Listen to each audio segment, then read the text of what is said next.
آغاز کرتا ہوں۔ معزز سامعین عزیز وقار، السلام علیکم ورحمۃ اللہ وبرکاتہ۔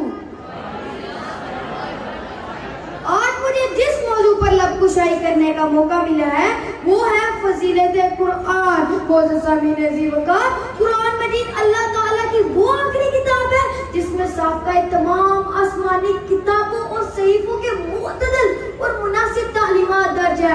اللہ تعالیٰ نے اس کتاب کو سب سے اعلیٰ و ارفع قرار دیا اور فرمایا ذالک الکتاب لا ریب فیہ۔ ہاں میرے بندو، یہ وہی کتاب ہے جس میں کسی شک و شبہ کی گنجائش نہیں۔ معزز سامعین عزیز وقار، میں نے قرآن سے پوچھا بتا تیرا نام کیا ہے؟ قرآن نے جواب دیا قرآن مجید، میرا نام قرآن ہے۔ میں نے قرآن سے پوچھا بتا تیری زبان کیا ہے؟ قرآن نے جواب دیا میری زبان عربی ہے۔ میں نے قرآن سے پوچھا تیری حفاظت کا ذمہ کس نے لیا ہے؟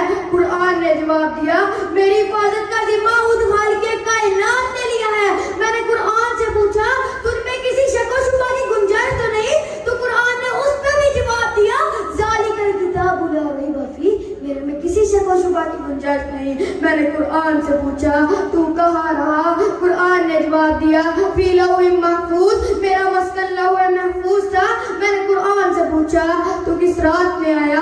قرآن نے جواب دیا انا انزلناہ فی لیلۃ القدر۔ میں نے قرآن سے پوچھا تو کس مہینے میں آیا؟ قرآن نے جواب دیا میں رمضان کے مہینے میں آیا۔ میں نے قرآن سے پوچھا تو کس کی طرف سے آیا؟ قرآن نے جواب دیا تنزیل من رب العالمین، میں اپنے رب کی طرف سے آیا ہوں۔ حضور اکرم صلی اللہ علیہ وسلم نے قرآن کے بارے میں ارشاد فرما دیا یا تو قرآن تمہارے حق میں گواہ ہوگا یا تمہارے خلاف گواہ ہوگا۔ اور کملی والے نے فرما دیا میرے تمام معزز لوگ حاملین قرآن ہوں گے، جیسا کہ خیرکم من تعلم القرآن وعلمہ، تم میں سے بہترین انسان وہ ہے جو قرآن کریم کو خود سیکھے اور دوسروں کو بھی سکھائے۔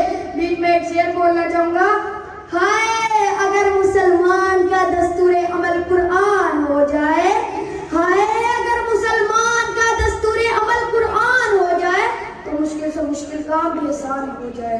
یہ معزز سامعین عزیز وقار، یہ اس قدر مقدس کتاب ہے کہ اللہ تعالیٰ نے اس کے بارے میں فرما دیا کہ اگر ہم قرآن کو پہاڑ کے اوپر نازل کرتے تو وہ دیکھ لیتا اور اللہ تعالیٰ کے خوف سے ریزہ ریزہ ہو جاتا۔ قرآن کریم ہمیشہ خوشخبری سناتا ہے ایمان والوں کو، اس میں کسی بھی شک و شبہ کی گنجائش نہیں۔ جب قرآنی آیتوں کو پڑھ کر قاریوں نے اپنی آنکھیں ٹھنڈی کر لی تو ان سے کہا گیا کہ آپ کو اللہ تعالیٰ کی مضبوط رسی مل گئی ہے، اب اسے مضبوطی سے پکڑے رہو اور یہ اعلان کرتے رہو کہ قرآن سیکھو اور دوسروں کو بھی سکھاؤ۔ آخر میں ایک شعر بولنا چاہوں گا، ہائے قرآن تیرے چاہنے